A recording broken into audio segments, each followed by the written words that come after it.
I've lost two friends recently. One was 55, one was 67. Yep, they're gone. And two other mates, two healthy, active guys, have had serious health scares this year, and one of them still isn't yet out of the woods. I don't say that to be dramatic, I say it because something has shifted in me. Because I heard a quote recently, each day isn't one more day, it's one day less. And I haven't been able to shake it because at our age, that's not philosophy anymore, it's reality. So today, I want to talk about what realisation has done to me and why it might quietly change the way you look at your own days. As I said, I don't want this to come across in a dramatic way, but this is both important and poignant, so do stick with me. For most of my life, I've thought in terms of another or one more.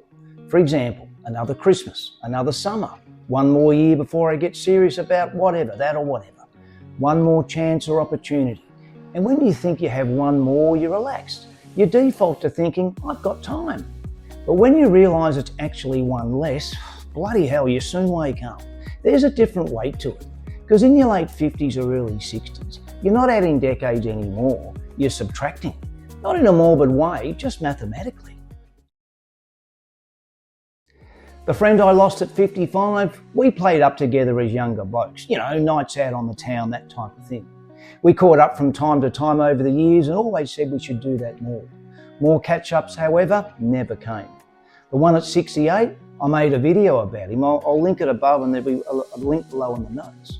I only got to know him in the last couple of years and we had many chats around retirement when I was seriously contemplating my own. He was 67 at the time, and the key thing that he told me was he wished he'd retired sooner rather than later than at 65 when he did. And shortly after we'd had that chat, a cancer diagnosis came out of the blue for him. A year or so later, he's now gone. Crikey, at this stage in life, funerals should be, or typically are, focused around our parents and not around our mates. So when someone your age disappears from the world, for me at least, it does something to your own perspective. Because you realise how casually you've been treating time, or just kind of, well, taking it for granted. Here's the part I think matters most for us. Because at this stage of life, we're in a very specific window. Think about it. We still have mobility, energy, clarity, options. But it's not permanent. This window is incredibly short.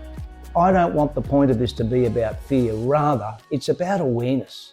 Because when you think you have endless one mores or endless another's, you do take it for granted and or become complacent, I guess. But when you realise one less, the mindset is way more intentional. Not frantic, just intentional. So since thinking this way, a few things have shifted for me. I'm less likely to wish a week away. I'm less likely to say we'll do that next year. Instead, I'm more likely to make the call. Have the conversation, arrange the catch-up, book the trip, whatever. I'm also less tolerant of things that drain me. For example, following a major news or global event, which is typically bad news. Be assured, I don't take for granted the fact that, I'm the lucky one when I look at some of the crap that goes on in the world. But I can't change anything, so why give my good energy towards something bad? Because if today is one less, why would I dilute this precious day with crap? It isn't about cramming more into life. It's about making sure the life you have isn't wasted on autopilot that you've directed yourself towards. Now, I want to be clear. This doesn't mean chase more purpose or fill every hour. If you're a regular viewer, you'll know that some of my recent videos have been about letting go of pressure. And I still believe that because you don't need a grand mission, but you do need awareness. Don't rush your days, don't waste them either. For me, that's the balance. So yes, each day is one less, but that's exactly why it's more valuable. Scarcity creates value, and our days are becoming more scarce. We don't know how many we have left, nor do we know what's around the corner. But we do know this, today is one less. So let's make sure it counts. Not in a dramatic way, just in a conscious one. So guys, with all of that said, I'd genuinely be interested to hear what your thoughts are on this. Has something happened in your life that's changed the way you look at time? If this idea of one less has shifted something for you, leave a comment as I'd love to hear from you. And also don't forget to like and subscribe, guys. Really appreciate you watching. I'll see you in the next one and bye for now.